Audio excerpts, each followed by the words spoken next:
Chris में मेरे प्यारे भाई और बहनों, आज के मनन चिंतन के लिए हम लेंगे संत योहन का सुसमाचार अध्याय 16 पद संख्याएं 28 से 33 तक। आप सभी मेरे साथ पवित्र वचन खोल सकते हैं। शिष्यों ने यीशु से यह कहा, देखिए अब आप दृष्टांतों में नहीं बल्कि स्पष्ट शब्दों में बोल रहे हैं। अब हम समझ गए हैं कि आप सब कुछ जानते हैं, प्रश्नों की कोई ज़रूरत नहीं रह गई है। इसलिए हम विश्वास करते हैं कि आप ईश्वर के यहाँ से आए हैं। यीशु ने उन्हें उत्तर दिया, क्या तुम अब विश्वास करते हो? देखो वह घड़ी आ रही है, आ ही गई है, जब तुम सब तितर बितर हो जाओगे और अपना अपना रास्ता लेकर मुझे अकेला छोड़ दोगे। फिर भी मैं अकेला नहीं हूँ, क्योंकि पिता मेरे साथ है। मैंने तुम लोगों से ये बातें कही जिससे तुम मुझ में शांति प्राप्त कर सको। संसार में तुम्हें क्लेश सहना पड़ेगा, परंतु ढाढ़स रखो, मैंने संसार पर विजय पाई है।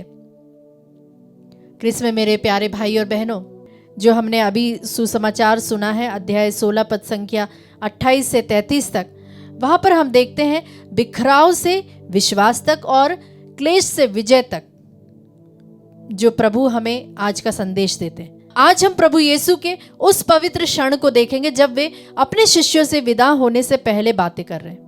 शिष्य तो बहुत उत्साहित है और कहते हैं कि अब वे समझ गए हैं कि, या फिर कहें कि उन्हें विश्वास हो गया है कि प्रभु यीशु ही सच्चे ईश्वर है, मसीहा है।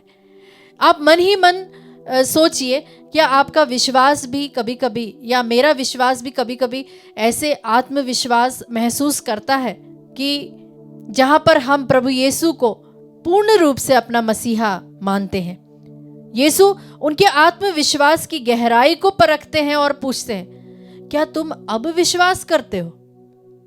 तो यही प्रश्न आज भी हमारे दिल में गूंजता है, हमारे हृदय में गूंजता है। क्या हम केवल आसान परिस्थितियों में ही विश्वास करते हैं, या फिर जब हमारे ऊपर कोई संकट आ पड़ती है? सोचिए, जब आपको कोई बहुत बड़ा संघर्ष, आपको उसका सामना करना है, तब आपका और मेरा विश्वास टिक पाता है या नहीं, या फिर क्या हमारा विश्वास हिल जाता है? हमें पेतरुस की याद आती है। उसने बड़े आत्मविश्वास से कहा था कि वह कभी प्रभु का इनकार नहीं करेगा, और वो कहता है कि मैं यहाँ तक कि आपके लिए अपनी जान भी दे दूंगा। इतना बोलता है, मैं आपको जाने नहीं दूंगा, बहुत सारी चीजें बोलता है। लेकिन जब समय आता है तो वह क्या है, वह 1 घंटा प्रभु के साथ जाग भी नहीं पाता। और इतना ही नहीं, यह तक वह अंगीकार करता है कि मैंने इस व्यक्ति को ना कभी देखा है, ना मैं इसे जानता हूँ। प्यारे मित्रों, कि आपने कभी ऐसा देखा है कि जब परिस्थितियां आती है तब हम उसके जस्ट विपरीत हमारे जो नेचर है, हमारा जो व्यवहार है, वह वैसा दिखता है। प्यारे मित्रों, याद कीजिए कि यही पेतरुस जो बहुत डरा सहमा था, जिसने प्रभु का इनकार किया, वही हमारी कैथोलिक कलीसिया का पहला पोप बनता है। इसका मतलब क्या है मित्रों? क्या आपकी असफलता आपके अंतिम शब्द को तय करती है? क्या वह ईश्वर की कृपा को रोक पाती है? बिल्कुल नहीं। प्रभु यीशु कहते हैं कि ऐसा समय आएगा जब तुम सभी तितर बितर हो जाओगे। जिस तरह से जकरिया का ग्रंथ अध्याय 13 पद संख्या 7 में प्रभु का वचन कहता है कि भेड़ें जो है वे तितर बितर हो जाएंगी। अब आप सोचिए, क्या आपके और मेरे जीवन में कभी ऐसा समय आया है या आया होगा जब सब कुछ हमें बिखरा हुआ लगता है? हमारी नौकरी छूट जाती है, या हमारे संबंध टूट जाते हैं, हमारे योजनाएं विफल हो जाती है। तो क्या ऐसे समय में भी ईश्वर हमसे पूछता है, क्या हमें उस समय प्रभु की उपस्थिति का अनुभव होता है या नहीं? आप यूसुफ को याद कीजिए, जो ओल्ड टेस्टामेंट वाला यूसुफ जो था, उसके भाई ने क्या किया था, उसको बेच दिया था। उसे लंबे समय के लिए वो बंदी गृह में था, क्योंकि पोतीफर की जो पत्नी है उसने उसके ऊपर आरोप लगाया। वो सभी चीजें हुई, लेकिन अंत में क्या होता है? अंत में ईश्वर ने उसके सारे दुखों को जो है वह एक भलाई में उसे परिवर्तित कर देता है, जो उसे एक ब्लेसिंग के तौर पर आने वाले जो उसके भाई थे, जो ऐसी विषम परिस्थिति रहती है, उसे उनके लिए इस भाई को या यूसुफ को उसने बचा के रखा था, ताकि वे लोगों को ऐसे कठिन समय में यूसुफ जो है उनके लिए भलाई का काम कर सके।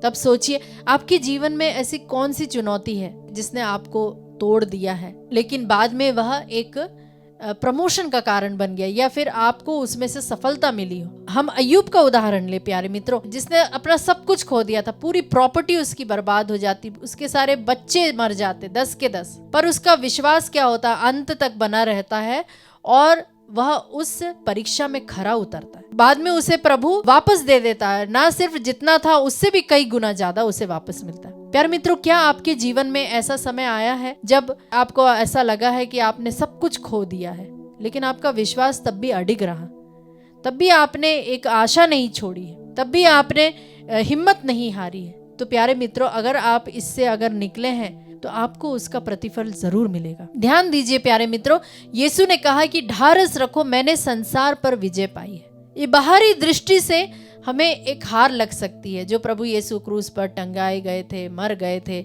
और उनके जो शिष्य थे, जो उनसे जो अपेक्षाएं थी कि ये जो है एक पॉलिटिकल लीडर रहेगा, ये हमें रोमियों के शासन से हमें निकालेगा, या वह एक शक्तिशाली राजा के तौर पर इनके सामने प्रस्तुत होगा, या कुछ भी जो भी उनके दिमाग में रही होगी बातें, और क्रूस पर ऊपर से उसके ऊपर गलत आरोप लगा और वह मारा गया, गाड़ा गया। लेकिन क्या हुआ? प्रभु यीशु तीसरे दिन पुनः जी उठे। प्यारे मित्रों, सोचिए आपके जीवन में आपने कब विजय होने का अनुभव किया? क्या यह तब था जब आप किसी बुरी आदत से बाहर निकले, या किसी टूटे हुए संबंध को आपने सुधार पाने के लिए आपने पहल की, या फिर जब आप निराशाओं के बीच में जब आपने प्रार्थना को जारी रखा? ये सभी विजय का अर्थ है प्यारे मित्रों। इसका मतलब है कि हमने ऐसी परिस्थितियों में भी, ऐसी समस्याओं के बीच में भी हमने प्रभु का साक्ष्य दिया है। प्यारे मित्रों, याद रखें, पेतरुस का इनकार अंत नहीं था, यूसुफ का कारागार में जाना अंत नहीं था, अय्यूब का जो दुख था वह अंत नहीं था, क्रूस पर प्रभु यीशु को जब मारा गया था वह अंत नहीं था। ईश्वर की कहानी में अंतिम अध्याय हमेशा क्या है? पुनरुत्थान का है, विजय का है। आइए प्यारे विश्वासियों, हम सभी अपने मन में कहें, प्रभु मुझे ऐसा विश्वास प्रदान कर जो परिस्थितियों पर निर्भर ना हो, परंतु आपकी प्रतिज्ञाओं पर आधारित होने वाला विश्वास होने पाए। ऐसी शांति से हमें भर दीजिए प्रभु जी, जो मेरे जीवन के हर चुनौती में मुझे स्थिर बनाए रखे। मुझे ऐसा साहस प्रदान कर प्रभु जी कि मैं हर क्लेश में, हर दुख में यह कह सकूं, ढाढ़स रखो, उसने संसार पर विजय पाई है। आमीन।